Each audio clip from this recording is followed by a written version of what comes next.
ಎಷ್ಟು ನಿಖವಾಯಿತು. ಬನ್ನಿ ಒಂದೊಂದು ಸಾಲ ಅಲಂಕಿಸಿ.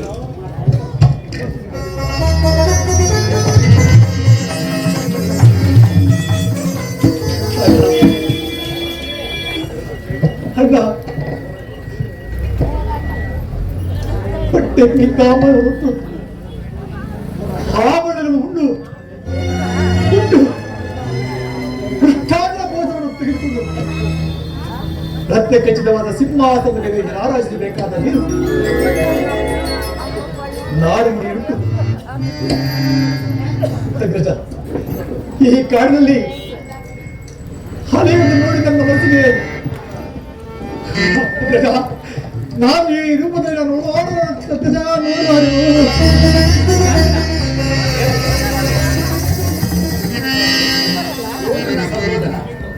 ಅಯೋಧ್ಯಾಧಿಪತಿ ರಾಜ್ಯೋಚಿತವಾದ ಪಾದಚಾರಿಯಾಗಿ ಬಲಿಗಾಲಲ್ಲಿ ತಂದೆಯ ವಚನಕರ್ತನಾದರೆ ಮಾತೆ ಕೈಕೆಯಂತೆ ಪಟ್ಟಾಭಿಷೇಕ ಪಟ್ಟಣದ ಇರುವವರ ಕೆಲವು ಯೋಗಕ್ಷೇಮ ಕೇಳುವ ಸಹೋದರ ಕೇಳೋಣ ತಿಳಿಸಬೇಡ ಸಹೋದರ. ಒಂದನೇದಾಗಿ ಸಕಲ ವಿದ್ಯೆಗಳಿಗೆ ಹೇಳಿಕೊಟ್ಟು ಆಕಾರ ಉಕಾರ ಓಂಕಾರ ಮರಗಳು ತಿಳಿಸಿಕೊಟ್ಟಂತಹ ನಮ್ಮ ಗುರುಗಳ ವಸಿಷ್ಠ ಮಹಾಮುನಿಗಳು ವಸಿಷ್ಠ ಮಹಾಮುನಿಗಳು ಕ್ಷೇಮದಿಂದಿರುವರು ಅಣ್ಣ.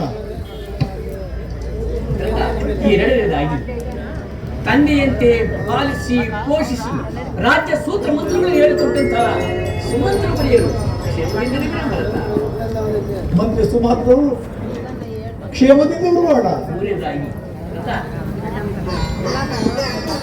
ನಾನು ವನವಾಸಕ್ಕೆ ಹೊರಟು ಸಿದ್ಧನಾದಾಗ ಲಕ್ಷ್ಮಣ ನನ್ನನ್ನು ಅನುಸರಿಸಿ ಹೊರಟಾಗ ಆತನ ಮಡದಿ ಈ ಧರೆಗೆ ಒಂದು ತೊಟ್ಟು ಕಣ್ಣೀರನ್ನು ಹಾಕದೆ ಸಂತೋಷದಿಂದ ಬೀಳ್ಕೊಟ್ಟಂತಹ ಊರ್ಮಿಳಾದೇವಿ ಆತನ ತಾಯಿ ಸುಮಿತ್ರಾದೇವಿ ಕ್ಷೇಮದಿಂದಿರುವರೇ ಬರುತ್ತಾರೆ. ಅವರಿಬ್ಬರು ಕ್ಷೇಮದಿಂದಿರುವರು. ನಾನು ವನವಾಸಕ್ಕೆ ಹೊರಟಾಗ ರಾಮ ನಿನಗೆ ವನವಾಸ ಪ್ರಾಪ್ತಿಯಾಯಿತು ಅಂತ ತಿಳಿದು ವನವಾಸ ಎತ್ತು ಒತ್ತು ತಿತ್ತುಟ್ಟು ಮುತ್ತಿಟ್ಟಿ ಜೋಪಾನ ಮಾಡಿದಂತಹ ನನ್ನ ತಾಯಿ ಕೌಶಲ್ಯಾದೇವಿ ಕ್ಷೇಮದಿಂದಿರುವರೇ ಬರುತ್ತೆ. ಕೌಶಲ್ಯ ಮಾತೆಯು ಕ್ಷೇಮದಿಂದಿರುವರು ಅಣ್ಣ. ಸಹೋದರ ಭರತ ಹೀಗೆ ಹೇಳಿ 60 ಸಹಸ್ರ ವರ್ಷ ಅವಿಚ್ಛಿನ್ನವಾಗಿ ರಾಜ್ಯಭಾರವನ್ನು ಮಾಡಿ 4 ಪುತ್ರರನ್ನು ಪಡೆದು ದಶ ದಿಕ್ಕುಗಳಲ್ಲಿ ಹೋರಾಡಿ ದಶರಥ ಎಂಬ ಕೀರ್ತಿಯನ್ನು ಪಡೆದ ನಮ್ಮ ತಂದೆ ದಶರಥ ಮಹಾಪ್ರಭು ಕ್ಷೇಮದಿಂದಿರುವರೇ ಭರತ. ಎಲ್ಲರ ಕ್ಷೇಮಕ್ಕೂ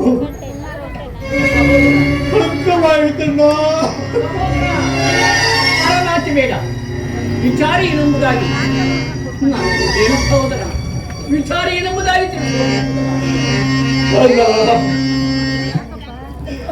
ನೀವು ಅಯೋಧ್ಯೆಯನ್ನು ಬಿಟ್ಟು ನಾನು ಬಿಟ್ಟು ವನವಾಸಕ್ಕೆ ಹೋದ ಕೂಡಲೇ ನಿಮ್ಮಗಳು ನೆರವೇರುವುದು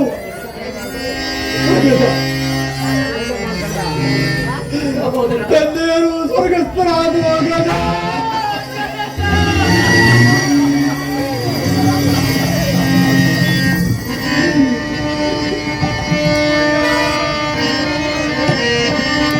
ಅಗಣಿತ ಗುಣನಿಧಿ ಎಂದೆನಿಸುತ್ತೆ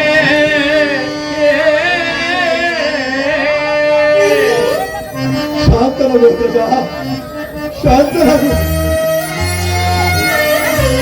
ಅಗಣಿತ ಗುಣನಿಧಿ ಎಂದೆನಿಸುತ್ತೆ ಜಗವು ಪ್ರಖ್ಯಾತಿಯಂ ಪಡೆದಿದ್ದ ಜನಕ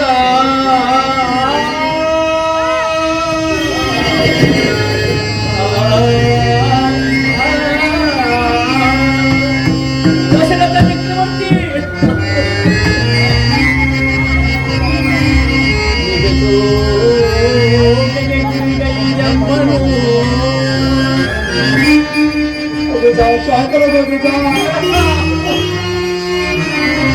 ನಿಗಸೋಕೆ ಗುರಿಗೈಯ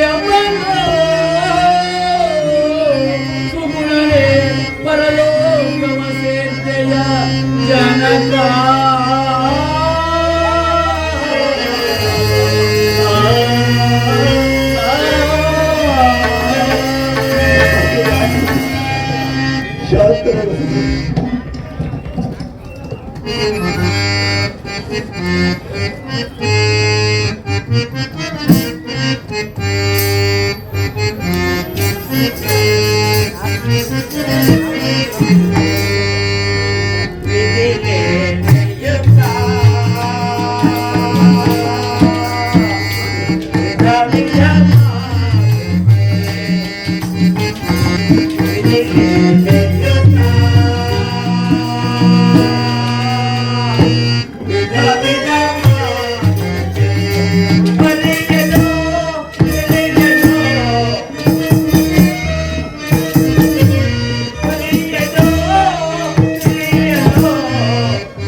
ಪ್ರಾಣ ಬಿಡುವುದೇ ಬೇಕು.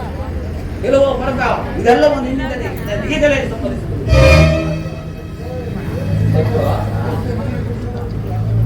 ದುಷ್ಟ ಕೈಕೆಯಿಂದ ಇಷ್ಟೆಲ್ಲವೂ ಅನಾಹುತವಾಯಿತು. ಆಕೆ ಮಾಡ ತಪ್ಪಿಗೆ ನಾನು ಕ್ಷಮಿಸಿದ್ದೇನೆ. ಶಾಂತರಾಗ ಸಹೋದರ, ಶಾಂತರಾಗ ಸಹೋದರರು.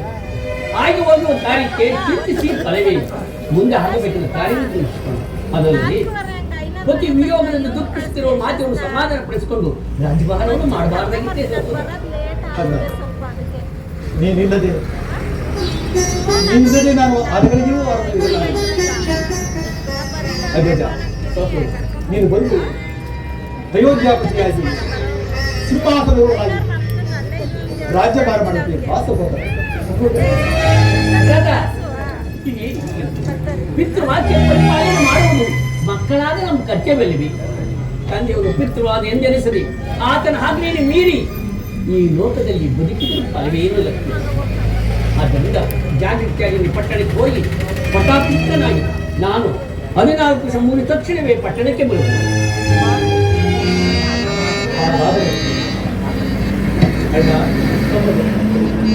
ನನ್ನ ಒಂದು ಕೋರಿಕೆಯನ್ನು ನೆರವೇರಿಸಿಕೊಳ್ಳಿ ಭರತ. ಅದೇನೇನು ಹೇಳುವುದ ನಾನು ಅಣ್ಣ, ನಿಮ್ಮ ಪಾಲ್ಗೆಗಳನ್ನು ಕೋರಿಕೆ ಅದನ್ನು ತೆಗೆದುಕೊಂಡು ಹೋಗಿ ನಂದಿ ಗ್ರಾಮದಲ್ಲಿ ನೀವು ಪೂಜಿಸಿ ನೆಪ ಮಾತ್ರಕ್ಕೆ ರಾಜ್ಯಭಾರ ಮಾಡುವುದು. ಅಣ್ಣ, 14 ವರ್ಷ ವನವಾಸ ಬಂದಿವೆ. ಭಯದಿಂದ ಬರಬೇಕು. ಇಲ್ಲವಾದರೆ ಈ ನನ್ನ ದೇಹವು ಅಗ್ನಿಯಲ್ಲೇ ಚೀರಾಡಬೇಕು. ಸಹೋದರ ಲಕ್ಷ್ಮಣ, ಭರತ ಶತ್ರುಘ್ನರ ಭಕ್ತೃಪಯನ್ನು ನೋಡಿದೀಯ.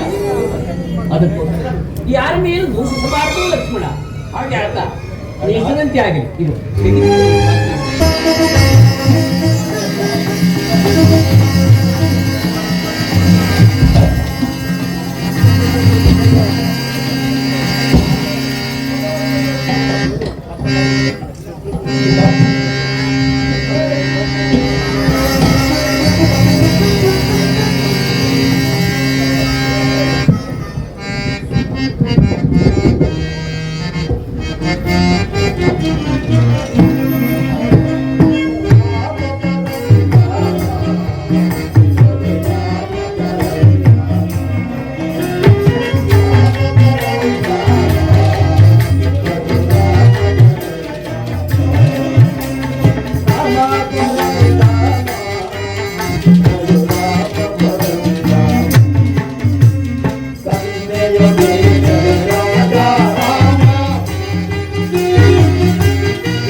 ನಿಮಗೆ ನಮಸ್ಕರಿಸುವೆನು. ಅಯ್ಯ, ನಿನಗೆ ಮಂಗಳವಾಗಲಿ. ನೀನು ಯಾರು? ನಿಮ್ಮ ದೇಶವೇ ಯಾವುದು? ವಿಚಾರವನ್ನು ತಿಳಿಸುವಂತ ನಾವು. ರಾಮಚಂದ್ರ, ಈ ಪ್ರಾಂತದ ಜನರು ನನ್ನನ್ನು ಗುಹರಾಜನೆಂದು ಕರೆಯುವರು. ಅಲ್ಲದೆ ಈಗ ತಾನೇ ಈ ನಿಮ್ಮ ವನವಾಸದ ವಿಚಾರವನ್ನು ನನ್ನ ಬೇಹುಗಾರರಿಂದ ತಿಳಿದು ನನ್ನ ಮನಸ್ಸಿಗೆ ತುಂಬಾ ನೋವುಂಟಾಯಿತು ಸ್ವಾಮಿ. ಪ್ರಭು, ಗುಹರಾಜ, ಈ ಘೋರಾರಣ್ಯದಲ್ಲಿ ಕಾಡು ಮೃಗಗಳ ಕಾಟವು, ರಾಕ್ಷಸರ ಕಾಟವು ಬಹಳವಾಗಿರುವುದರಿಂದ ಮಾದೇವರನ್ನು ಕರೆದುಕೊಂಡು ವನವಾಸ ಮಾಡುವುದು ಕಷ್ಟವಾಗುವುದು. ಪ್ರಭು ರಾಮಚಂದ್ರ, ಗುಹರಾಜ, ನೀವು ವನವಾಸ ಮುಗಿಯುವವರೆಗೂ ನೀವು ಒಪ್ಪುವುದಾದರೆ ಅಲ್ಲಿ ಕಾಣುವ ನನ್ನ ಶೃಂಗಬೇರಿಪುರದಲ್ಲಿ ಕಾಲ ಕಳೆಯಬಹುದು. ಗುಹರಾಜ, ನಾವು ಪುರಪ್ರವೇಶ ಮಾಡುವುದಿಲ್ಲವಾದ ಕಾರಣ ನಮ್ಮನ್ನು ಈ ಗಂಗಾ ನದಿಯಿಂದ ಆಚೆಗೆ ದಾಟಿಸಿದರೆ ಅದೇ ನಮಗೆ ಬಹಳ ಉಪಕಾರ ಮಾಡಿದಂತಾಗುವುದು. ರಾಮಚಂದ್ರ, ಗುಹರಾಜ, ಹಿಂದೆ ನೀವು ಮಿಥಿಲಾ ನಗರಕ್ಕೆ ಹೋಗುತ್ತಿರುವಾಗ ದಾರಿಯಲ್ಲಿದ್ದ ಕಲ್ಲುಗಳೆಲ್ಲವೂ ನಿಮ್ಮ ಪಾದಕ್ಕೆ ಸೋಕಿದ ಕೂಡಲೇ ಕಲ್ಲುಗಳೆಲ್ಲವೂ ಹೆಣ್ಣಾದವಂತೆ. ಅದರಂತೆಯೇ ನನ್ನ ದೋಣಿಯಲ್ಲಿಯೂ ಸುಮಾರು ಸಣ್ಣ ಪುಟ್ಟ ಕಲ್ಲುಗಳಿರುವವು. ನಿಮ್ಮ ಪಾದಕ್ಕೆ ಸೋಕಿದ ಕೂಡಲೇ ಆ ಕಲ್ಲುಗಳೆಲ್ಲವೂ ಹೆಣ್ಣಾದರೆ ಈ ಪಾಮರನ ಗತಿಯೇನು ಪರಮಾತ್ಮ? ಅದಕ್ಕೋಸ್ಕರವಾಗಿ ನನ್ನದೊಂದು ಕೋರಿಕೆ ಇರುವುದು. ಏನು ಹೇಳುವಂತೆ ನಾನು? ರಾಮಚಂದ್ರ, ಗುಹರಾಜ, ನಿಮ್ಮ ಪಾದ ಪೂಜೆ ಮಾಡುವ ಅವಕಾಶವನ್ನು ಕಲ್ಪಿಸಿದರೆ ಮಾತ್ರ ನಾನು ಈ ನದಿಯಿಂದ ದಾಟಿಸುತ್ತೇನೆ. ನೀನೆಂತ ಭಕ್ತನೆಯ? ನನ್ನ ಪಾದ ಮುಟ್ಟಿ ಪೂಜೆ ಮಾಡುವ ಇದೊಂದು ನಾಟಕವನ್ನು ಹಾಡುತ್ತೀನಿ. ಪ್ರಭು,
ರಾಮಚಂದ್ರ, ಮಹಾರಾಜ ದೋಣಿಯು ಸಿದ್ಧವಾಗಿರುವುದು, ಪ್ರಯಾಣಕ್ಕೆ ಸಿದ್ಧರಾದ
ರಾಮಚಂದ್ರ, ಮಹಾರಾಜ ನಿಮ್ಮನ್ನು ಈ ನದಿಯಿಂದ ದಾಟಿಸಿ ನನ್ನ ಜನ್ಮವು ಸಾರ್ಥಕ ತವಾಯಿತು ತಂದೆ.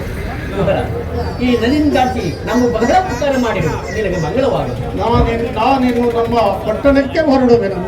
ನಿನಗೆ ಮಂಗಳವಾಗಲಿ, ಹೋಗಿ ಬಾ. ಈ ಅಯೋಧ್ಯೆಗೆ ನಾವು ಸಮೀಪ ಇರುವುದರಿಂದ ಪುರ ನಿವಾಸಿಗಳು ಹಾಗಾಗಿ ಬಂದು ನಮಗೆ ತೊಂದರೆಯನ್ನು ಉಂಟು ಮಾಡು. ಆದ್ದರಿಂದ ನಮ್ಮ ತಂದೆಗೆ ಇಲ್ಲಿ ಜಲಾಂಜಲಿ ನಿಂತು ಮುಂದೆ ಕಾಣುವ ಘಟಕಾರಣ್ಯಕ್ಕೆ ಪ್ರಯಾಣ ಬೆಳೆಸುತ್ತದೆ.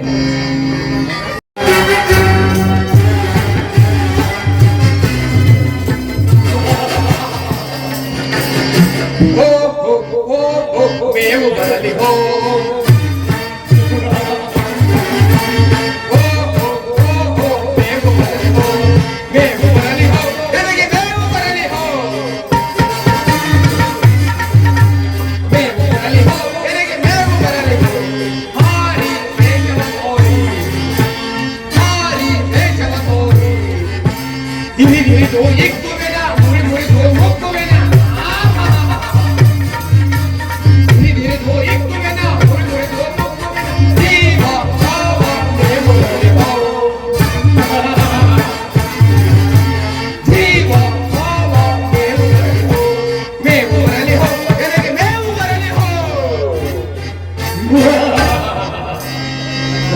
ಇಂತೆ ಮಾಡುವುದರಲ್ಲಿ ನನಗಿಂತಲೂ ಮಿಗಿಲಾದವರು ಈ ತ್ರಿಭುವನದಲ್ಲಿ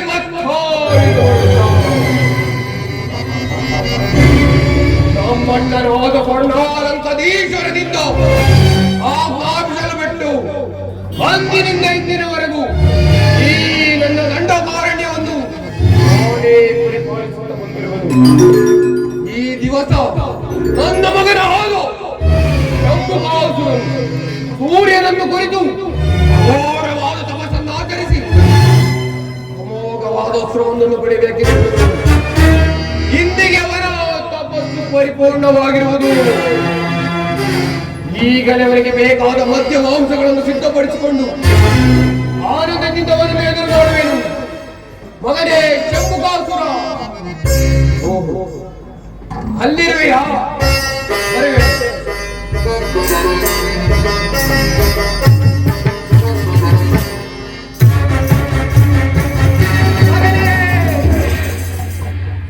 ಶಂಭುಕಾಸುರ,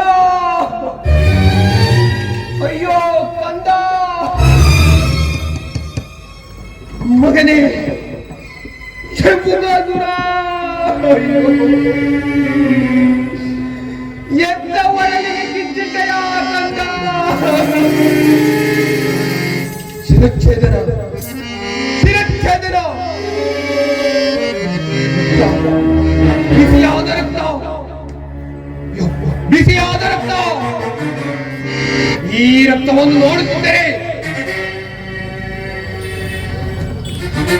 ವಾಸನೆ, ವಾಸನೆ, ನರವಾಸನೆ, ನರಮಾರವನ್ನು ಕಾಣುವ ಈ ನನ್ನ ದಂಡ ಕಾರಣದಲ್ಲಿ ನರಮಾಂಸದ ವಾಸನೆ. ಅವರೇನಾದರೂ ಆಗಿರಬಹುದಾ? ಈ ನನ್ನ ತನ್ನ ಶಿರಚ್ಛೇದನ ಮಾಡಿದರೆ ಕುಮಾರ ಎತ್ತ ಮಟ್ಟಗೆ ಕಿಚ್ಚಿತೆಯ ಬಂದ. ಯಾರಾದರೂ ಸರಿ, ಎಲ್ಲಿದ್ದರೂ ಸರಿ, ಈ ನನ್ನ ದಂಡ ಕಾರಣ್ಯದಲ್ಲಿ ಎಲ್ಲಿಯಾದರೂ ಸರಿ ಹುಡುಕಿ ಆ ಮಾಂಸವನ್ನು ಕರಕರನೆ ಕಚಕಚನೆ ಆಗಿದು ಒಂದೇ ಬಾರಿಗೆ ಆಪೋಷಣ ಮಾಡಿಬಿಡಬೇಕು. ಅಂದಿಗೆ ನನಗಾನಂದ, ಅಂದಿಗೆ ನನಗಾನಂದ. ಇಂದು ನಾನು ಕೊಂದುವೆನು ಆನಂದವ.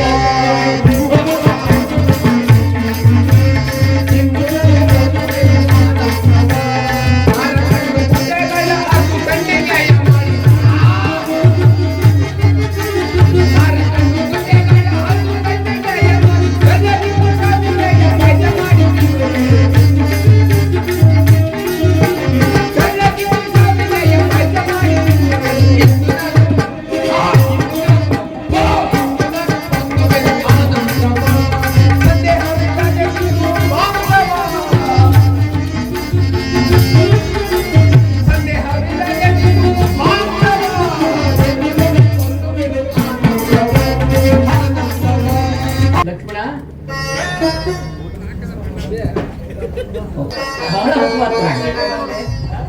ಇದು ತಿನ್ಕೊಂತವಾದ್ರೆ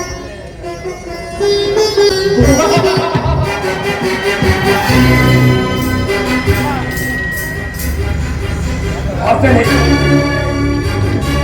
ಒಳ ವಾಸನೆ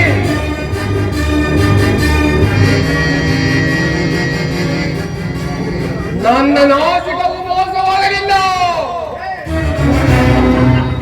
ಇಲ್ಲೇ ಇರುವಳು ಓರ್ವ ಪುರುಷ, ಒಬ್ಬ ಸ್ತ್ರೀ.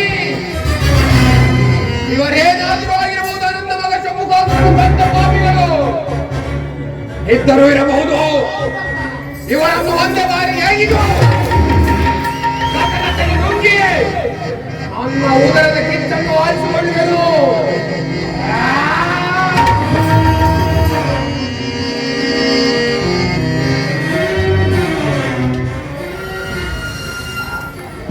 ಇವರನ್ನು ಕೊಲಿಸಲು ಹೋದರೆ ಮನಸ್ಸಾಗುವುದಲ್ಲ. ಇವರ ರೂಪಲಾವಣ್ಯವನ್ನು ನೋಡಿ ಈತನನ್ನು ಒಲಿಸು ಎಂದು ಹೇಳುವುದಲ್ಲ.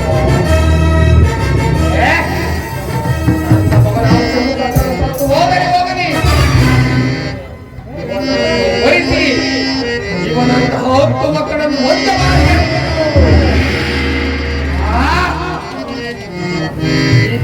ಈಗಲೇ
ಹೋದರೆ ಇವರು ನನ್ನನ್ನು ಒಲಿಸುವರೇ? ಇಲ್ಲ ಇಲ್ಲ, ಒಂದೇ ಬಾರಿಗೆ ಒಲಿಸಿಬಿಡುವರು. ಹಿಂದೆ ಶಾಂಬರಿ ಬಸವಳಾದ ನಾನು ಒಂದು ಸುಂದರ ಕನ್ಯೆಯನ್ನು ಧರಿಸಿ ಇವರನ್ನು ಒಲಿಸುವೆ. ಜೈ. ಈಗ ನನ್ನನ್ನು ಯಾರಾದ್ರೂ ಶೂರ್ಪನಖ ಎಂದು ಗುರುತಿಸಲು ಸಾಧ್ಯ ಇಲ್ಲ ಅಲ್ವೇ? ನಾನೇ ಅಲ್ಲವೇ ಮೂರು ಹುಡುಗರಿಗೆಲ್ಲ ಸುಂದರಿ ಸುಂದರಿ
ಯಾವುದೋ ಲೋಕದಲ್ಲಿ ತೇಲ್ತಾ ಇದ್ದಾರೆ. ಪ್ರಾಣೇಶ್ವರ, ಸುಂದರಿ, ಕೆಲವು ಸುಂದರಿ, ಪುರುಷ ಮಾತ್ರವಾದ ನಾನು ವಾಸಿಸುವುದಾಗಿರಲ್ಲಮ್ಮ. ಸ್ತ್ರೀ ಮಾತ್ರವಾದ ನೀನು ಒಬ್ಬಳೇ ವಾಸಿಸಲು ಕಾರಣವೇನು? ಇಲ್ಲಿಗೆ ಬರಲು ಕಾರಣವೇನು? ಒಬ್ಬಳೇ ವಾಸಿಸಲು ಕಾರಣವೇನು? ಗಂಡ ಸತ್ತ 6 ತಿಂಗಳಾಯ್ತು, ಜೊತೆಯಿಂದ ತರಲಿ, ಅದಕ್ಕೆ ಒಬ್ಬಳೇ ಸುತ್ತಾಡ್ತಾ ಇಲ್ಲಿಗೆ ಬಂದಿರ್ಬೇಕು. ಇಲ್ಲಿಗೆ ಬರಲು ನೀನೇ ಕಾರಣ. ನಾನೇ ಕಾರಣ? ಹೌದು. ಮಾತನ್ನು ಕೇಳಿದೀಯಾ? ಮಾತನ್ನು ಕೇಳಿದೀಯ.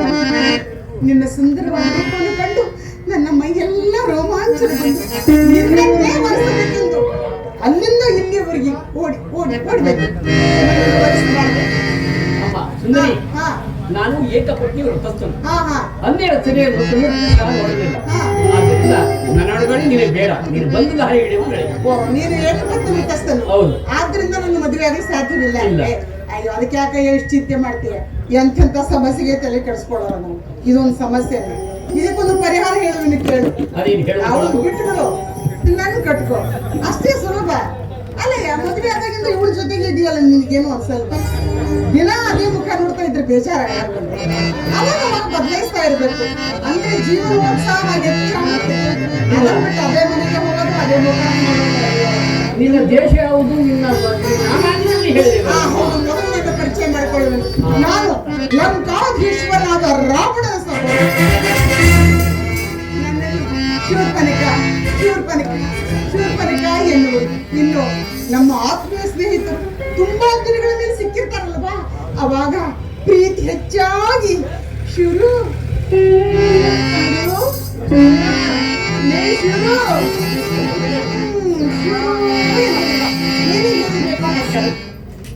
ನೀರು ಹಾಗಾದ್ರೆ ಹಸಿರು ಕುಳಿದವಳೆ.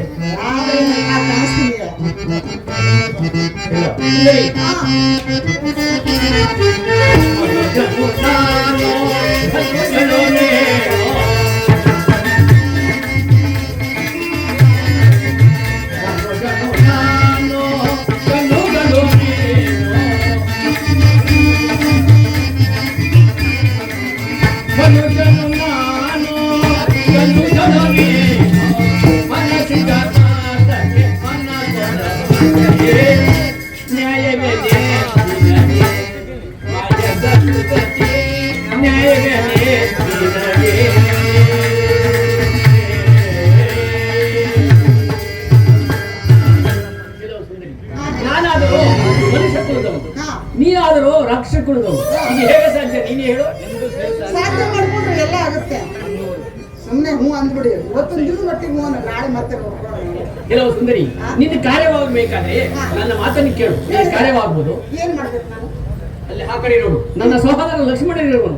ಆತನ ಎಲ್ಲಿಗೆ ಹೋದರೆ ನಿನ್ನ ಕಾರ್ಯ ಕೈಗೊಳ್ಬಹುದು. ಅಂದ್ರೆ ನಿಮ್ಮ ಜೊತೆಯಲ್ಲಿ ನಿಮ್ಮ ಸಹೋದರ ಬಂದಿರುವರೆ? ಹೌದು, ಆತನ ಸುಂದರನಾಗಿರುವನು, ನನಗಿನ ಸುಂದರಾಗಿರುವನು, ಲಕ್ಷಣವಾಗಿರುವನು, ದುಂಡಾಗಿ ಇರುವನು. ಆತನ ಪತ್ನಿಯನ್ನು ಕರ್ಕೊಂಡು ಬಂದಿರುವೆ? ಇಲ್ಲ. ಮತ್ ನೀನಕ್ಕೆ ಇವಳು ಕರ್ಕೊಂಡ್ ಬಂದೆ? ನೋಡ್ರಿ, ಇವ್ರಿಗೆಲ್ಲ ವ್ಯವಸ್ಥಿತವಾಗಿ ಎಲ್ಲ ಸರಿಯಾಗಿರ್ಬೇಕು. ಪಾಪ ಅದ್ರ ಒಂದನ್ನ ಕರ್ಕೊಂಡ್ಬಂದು ಕಾಡಲ್ಲಿ ಬಿಟ್ಟಿದ್ದೀರ. ಇರ್ಲಿ ಬಿಡು, ನಾನೇ ಹೋಗಿ ಜಂಟಿ ಆಗ್ತೀನಿ. ಹಾಗಾದ್ರೆ ನಾನು ಈಗಲೇ ಆತನ ಬಳಿಗೆ ಹೋಗಲೆ? ಹೋಗುವ, ನಿನ್ನ ಕಾರ್ಯವಾಗುವುದು. ನಾನು ಈಗಲೇ ಆತನ ಬಳಿಗೆ ಹೋಗುವೇನು? ಅಲ್ಲಿ ಕಾರ್ಯವಾಗುತ್ತಿದ್ರೆ ನಿನಗೆ ಮಂಗಳವಾಗ ಮತ್ತೆ ನೀನೇ ಗತಿ. ಹೋಗಿ ಬರ್ತೀನಿ. ಆಯ್ತು.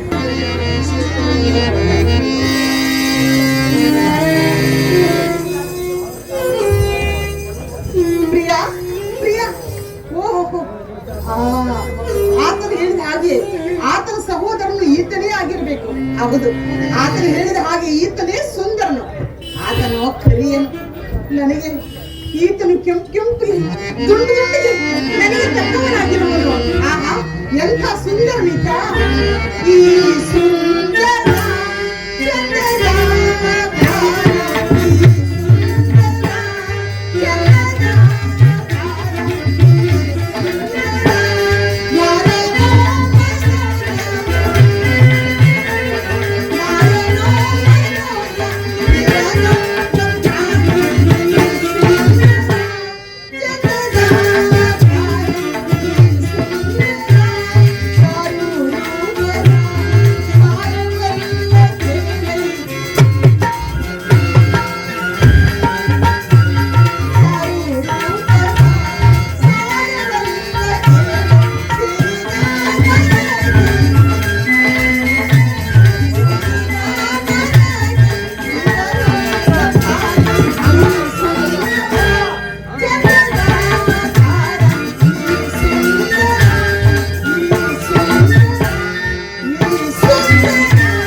ಎಲ್ಲೈತೆಯ ಇರೋದೆಲ್ಲ ಇಲ್ಲೇ ಐತೆ ಅಲ್ಲಿ ಏನ್ ನೋಡ್ತೀಯ ತಿರುಗೋ ಪ್ರಿಯ ಈ ಕಾಂತಾರ ಮಧ್ಯದಲ್ಲಿ ಓರ್ವರಿ ಸುಂದರಿ ಇವಳನ್ನು ವಿಚಾರಿಸಿ ಅಮ್ಮ ನೀನು ಯಾರು? ಈ ಕಾಂತಾರ ಮಧ್ಯದಲ್ಲಿ ಓರ್ವರಿ ಸಂಚರಿಸಲು ಕಾರಣವೇನು? ಅಮ್ಮ ಅನ್ಕೊಂಡು ಹಿಂಗಾದ್ರೆ ಮುಂದೆ ನಮ್ಮ ಕಾರ್ಯವಾಗುವ ಬಗೆ ಹೇಗೆ ಹಾಗೆಲ್ಲ ಅಮ್ಮ ಎಂದು ಕರೆಯಬಾರದು. ಪ್ರಿಯೆ, ಪ್ರಾಣೇಶ್ವರಿ, ಮನೋಹರಿ, ಪ್ರಾಣವಲ್ಲದೆ ಎಂದು ಕರೆಯಬಾರದು. ಹೌದಾ? ಹಾಗಾದರೆ ನೀನು ಯಾರು? ಇಲ್ಲಿಗೆ ಬರಲು ಕಾರಣವೇನು? ಮೊದಲು ನಿನ್ನ ವೃತ್ತಾಂತವನ್ನು ತಿಳಿಸಬೇಕು. ನಾನು ಲಂಕಾಧೀಶ್ವರನಾದ ರಾವಣನ ಸಹೋದರ. ನನ್ನನ್ನು ಶೂರ್ಪನಖ ಎನ್ನುವುದು. ನಾನಿಲ್ಲಿಗೆ ಬರಲು ನೀನೇ ಕಾರಣ. ಏನು? ನಾನು ಕಾರಣವೇ? ಹೌದು ನೀನು ಕುಶಲಕರರು. ಹೌದು. ನಾವಾದರೂ ಹುಡುಗರು ನಮಗೊಂದು ಮಗು ಇಲ್ಲಿದೆ. ನೋಡು, ನೀನು ಬರಲು ಕಾರಣವೇನು? ಮೊದಲು ತಿಳಿಸು. ನಾನು ಹೇಳಲಿಲ್ಲವೇ? ನಿಲ್ಲು. ಅಯ್ಯೋ, ದೂರನೇ ಇದ್ದೀನಿ. ನಿನ್ನ ಸುಂದರವಾದ ಮುಖವನ್ನು ಕಂಡು ನಿನ್ನ ರೂಪಕ್ಕೆ ಮೋಹಿತರಾಗಿ ನಿನ್ನನ್ನೇ ವರಿಸಬೇಕೆಂದು ಬಂದಿರುವೆ. ನನ್ನನ್ನು ವರಿಸಬಾರದೇ ಪ್ರಿಯ? ಕನ್ನ ಜನನಿಯೇ ದೇವಮತಿಯೇ ನಿನ್ನ ಜನನಿಯೇ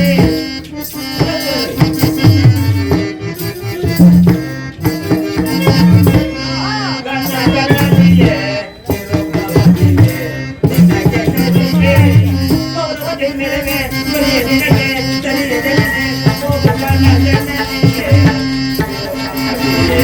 ನಿನ್ನ ಜನನಿಯೇ ನಂತರ ಮಾತಾಡ. ನೋಡು, ನೀನು ನನ್ನ ವರಿಸಲು ಸಾಧ್ಯವಿಲ್ಲವೇ? ಇಲ್ಲ. ಯಾಕೆ? ಯಾಕೆಂದರೆ ನೀನು ಹೊಸರುಕುವುದವಳು, ನಾವು ಆಡೋರು.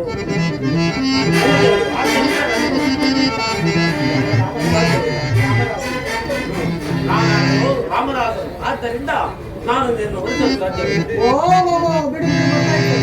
ನೀನು ದಾಸಯ್ಯನೇ. ಅಯ್ಯೋ, ದಾಸನ ಕಟ್ಕೊಂಡ್ರೆ ಏನ್ರಿ ಸುಖ? ತಾಳ ತಂತಿ ಬಿಟ್ಟು ಇವ್ರ ಹತ್ರ ಬೇರೆ ಏನು ಇರಲ್ಲ. ನಾವು ಇವ್ರನ್ನ ಕಟ್ಕೊಂಡ್ರೆ ಶಿವರಾತ್ರಿ ಜಾಗರಣೆನೇ ಗಟ್ಟಿ ನನಗೆ. ನೀನು ರಾಮದಾಸನು. ಹೌದು. ಅಂದ್ರೆ ಅಣ್ಣನಾದ್ಮೇಲೆ ನೀನು ಯಾವುದನ್ನು ಮಾಡುವುದಿಲ್ಲ. ಯಾವುದನ್ನು ಮಾಡುವುದಿಲ್ಲ. ಇದು ಇದು ನನಗೆ ಚರ್ಚಿಸಲು ಸಮಯವಿಲ್ಲ. ಓ ನೀನು ಮೊದಲು ನೀನು ಹೊರಡುವೆಯೋ? ಇಲ್ಲ ಬಾರದೆ ಅನಂತವಾಗಿ ಓ ನೀನು ಆತುರದಲ್ಲಿ ಇರ್ಲಿ.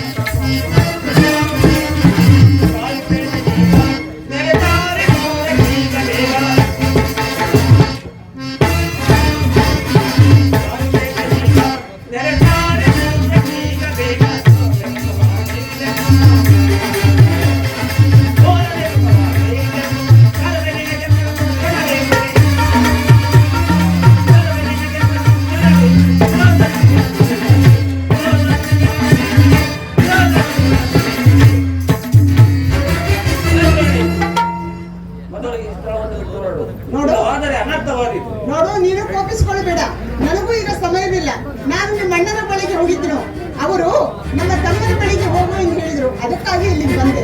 ನಾನು ನಿನ್ನೆ ವರಿಸಬೇಕಾದ್ರೆ ನಾನು ಈಗ ಏನ್ ಮಾಡಬೇಕು ಅಂತ ಹಾಗಾದರೆ ನನ್ನ ಅಣ್ಣನ ಬಳಿಗೆ ಹೋಗಿ ಹಾ. ಏನಾದರೂ ಒಂದು ಗುರುತನ್ನು ತೆಗೆದುಕೊಂಡು ಬಾ. ಆಗ ನಾನು ನಿನ್ನನ್ನು ವರಿಸುವೆ. ಗುರುತನ್ನು ತಂದ್ರೆ ವರಿಸುವೆಯಾ? ಹಾಗಾದ್ರೆ ನೀನು ಇಲ್ಲೇ ಇರು. ನಾನು ಈಗಲೇ ಹೋಗಿ ಗುರುತನ್ನು ಹಾಗೆ ಆಗಲಿ. ತರ್ತೀನಿ. ನನಗೂ ಸಮಯವಿಲ್ಲ. ಹಾಗೆ ಪ್ರಿಯಾ, ಪ್ರಿಯಾ, ಪ್ರಿಯಾ, ಪ್ರಿಯಾ. ಏಕಮ್ಮ ಪುನಃ ಬಂದ್ರೆ ಮತ್ತೆ ಎಲ್ಲಿ ಹೋಗ್ಲಿ? ಆತನ ಬಳಿಗೆ ಹೋಗಿದ್ದೆನು. ಆತನು ನೀನೇ ಎಷ್ಟೋ ವಾಸಿ ಎಷ್ಟು ನಿಧಾನವಾಗಿ ಮಾತಾಡ್ತೀಯ. ಆತ ಬಣ ತುಂಬ ಕಿವಿಗೆ ಬರ್ತಾನಲ್ಲ, ಹೆಂಗ್ ಕೊಡಿಸೋದು? ನಾನು ಹೇಳಿದ್ರಿಂದ ಹೇಳಬಾರ್ದಾಗಿತ್ತೆ. ಅಲ್ಲ, ಹೇಳಿದೆ. ಆತನು ನಿನ್ನ ದಾಸನಂತೆ, ನಿನ್ನ ಆಜ್ಞೆಯಿಲ್ಲದೆ ಏನೂ ಮಾಡುವುದಿಲ್ಲವಂತೆ. ಅದಕ್ಕೆ ನಿನ್ನಿಂದ ಗುರುತನ್ನು ತಂದರೆ ಆತ ಹೊರಿಸುವಂತೆ. ಕೊಡೆಯ ಬೇಗ ಗುರುತು. ನೋಡಿದ್ಯಾ ಲಕ್ಷ್ಮಣ ಅಂತ ಎಲ್ಲ ಸರಿ ಇದೆ. ಅಮ್ಮ. ಹಾ, ನಿನ್ನ ಮೆದುಳಿನ ಮೇಲೆ ಕೆಲವು ಗುರುತುಗಳನ್ನು ಬರೆಯುವನು. ಹಾ. ಅದನ್ನು ನೋಡಿಕೊಂಡು ನಿನ್ನನ್ನು ಒರಿಸುವನು. ಎಲ್ಲರೂ? ಒರಿಸುವನು ಎಂದ ಅವ ನಿನ್ನ ಒರಿಸುವನು ಎಂದರ್ಥ. ಸರಿ ಸರಿ, ಅರ್ಥವಾಯ್ತು. ಈಗ ಗುರುತು ಬೆನ್ನಿನ ಮೇಲೆ ಬರೀತೀಯ. ಹೌದ್ರಿ. ಅಯ್ಯೋ ಕರ್ಮವೇ. ಇಷ್ಟೊಂದು ವಿಶಾಲವಾದ ದೇಹದಲ್ಲಿ ಬೆನ್ನು ಬಿಟ್ಟು ಮತ್ತೆ ಬೇರೆ ಪ್ರಾಣ ಸಿಗಲಿಲ್ಲ. ಇದು ರಾಜನೀತಿ ಬೀಳಬಾರದು. ಓ, ನಿಮ್ಮ ನೀತಿಯಲ್ಲಿ ಬರೀ ಹಿಂದೆ ಬರೆಯೋದು. ಹೌದು. ಬರೀ ನಮ್ಮ ಕಾರ್ಯವಾಗಬೇಕಾದ್ರೆ ಎಲ್ಲಾದ್ರೂ ಬರೆಸಿಕೊಳ್ಬೇಕು. ಬೇಗ ಬರೀ. ಈಗ ಹೋಗು. ಆಯ್ತಾ? ಬರ್ದಾಯ್ತಾ?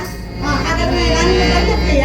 ಹೋಗಿ. ಅಯ್ಯೋ, ಒಳ್ಳೇದಾದ್ರು ಹೋಗಿ ಬಾ, ನೀವು ನಿನಗೆ ಭಾವ ಮದುವೆ ಈಚೆ ಅಕ್ಕ ಅಕ್ಕ ಭಾವ ನನ್ನ ವಿವಾಹಕ್ಕೆ ಬೇಗನೆ ಬನ್ನಿ ಮುಹೂರ್ತ ಮೀರಿ ಹೋಗೋಣ ಬನ್ನಿ ನೀವು ಬರಲೇಬೇಕು ಬನ್ನಿ ಬನ್ನಿ ಈಗ ಇಲ್ಲಿ ನನಗೋಸ್ಕರ ಕಾದಿರು ಅಂದಾಗ ನನ್ನ ವಿವಾಹವಾಗುವುದು ನಿಶ್ಚಯವಾಯಿತು ಆಹಾ ನನ್ನ ಮದುವೆಯಂತೆ ನನ್ನ ಮದುವೆಯಂತೆ ಆಹಾ ನನ್ನ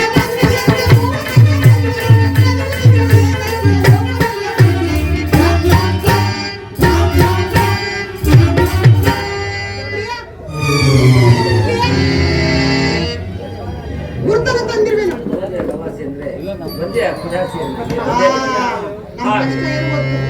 ಅಣ್ಣನಿಂದ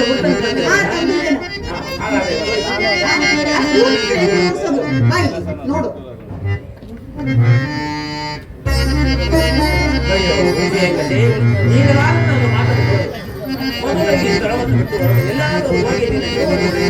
ಅಲ್ಲವೋ ಲಕ್ಷ್ಮಣ ನನ್ನನ್ನು ಸಾಮಾನ್ಯ ಸ್ಥಳದಲ್ಲಿ ತಿಳಿದು ಅಲ್ಲಿಂದ ಇಲ್ಲಿಗೆ ಇಲ್ಲಿಂದ ಅಲ್ಲಿಗೆ ಅವಮಾನ ಮಾಡುತ್ತಿದ್ದೀರಾ ನನ್ನ ಘೋರ ರೂಪವನ್ನು ತಾಳಿದ್ರೆ ನಿಮ್ಮನ್ನೆಲ್ಲ ನುಂಗಿ ನೀರು ಕುಡಿಯುವೆನು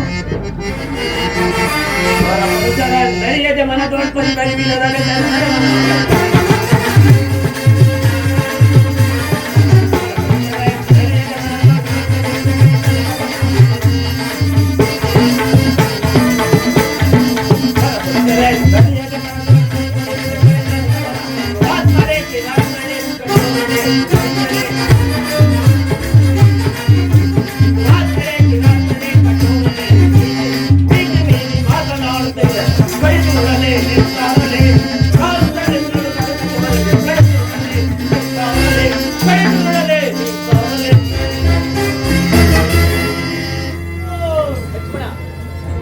ಹೆಣ್ಣೆಂದು ಸುಮ್ಮನಿದ್ದುದು ನಮ್ಮ ತಪ್ಪಾಯಿತು. ಈಕೆಗೆ ಪ್ರಾಣಿಗಳನ್ನು ಮಾಡಿಬಿಡು ಅಗ್ರಜ, ಹಾಗೆ ಆಗಲಿ. ಸುಂದರಿ ನೀನೇ ಬಾ. ನಾನು ನಿನ್ನನ್ನು ಮದುವೆಯಾಗಬೇಕೆಂದರೆ ನಮ್ಮದೊಂದು ಪದ್ಧತಿ ನಮ್ಮ ಪದ್ಧತಿ ಏನೆಂದರೆ ನಿನ್ನ ಸೆರಗಿನಿಂದ ನಿನ್ನ ಕಣ್ಣುಗಳನ್ನು ಕಟ್ಟಿಕೊಂಡರೆ ಆಗ ನಾವು ಕಣ್ಣು ಮುಚ್ಕೊಂಡು ಕಿವಿ ಮುಚ್ಕೊಂಡು ಮಾಡ್ಕೊಂತೀರ ಮದ್ವೆನ. ನಮ್ ಪದ್ಧತಿ ಹಾಗೇನಿಲ್ಲ ಬಿಡು, ಬಹಳ ಸರಳ ಸುಲಭ. ನೋಡ್ತೀವಿ ಬರಂಕಂಡ್ರೆ ಅಂತೇವಿ, ಬಂದ್ರೆ ಕರ್ಕೊಂಡು ಹೋಗ್ತೀವಿ, ಬರದಿದ್ರು ಅವ್ರಿಲ್ಲೇ ನಾವೆಲ್ಲ. ನಾನು ನಿನ್ನನ್ನು ಒದಿಸಬೇಕು ಬೇಡ? ಅಯ್ಯೋ ಬೇಕು. ಹಾಗಾದರೆ ನಾನು ಹೇಳಿದ್ದು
ಮದ್ವೆ ಆತೀನಿ ಅಂತ ನನ್ನ ಬಂಗಾರದಲ್ಲಿ ಹೋಗ್ಬೋಯ್ದ ಓದ್ತಲ್ಲ ನನ್ನ ಬಂಗಾರದಲ್ಲಿ ಹೋಗು ನಮ್ಮ ಅಣ್ಣಂಗೆ ಹೇಳಿ ತೊಲೆ ದಿಕ್ಕೆ ಮಾಡೋದಿಲ್ಲ ಅಂದ್ರೆ ನಾನು ಒಬ್ಬನೇ ಕಲಿಯಲ್ಲ ಐತೆ ¡Gracias!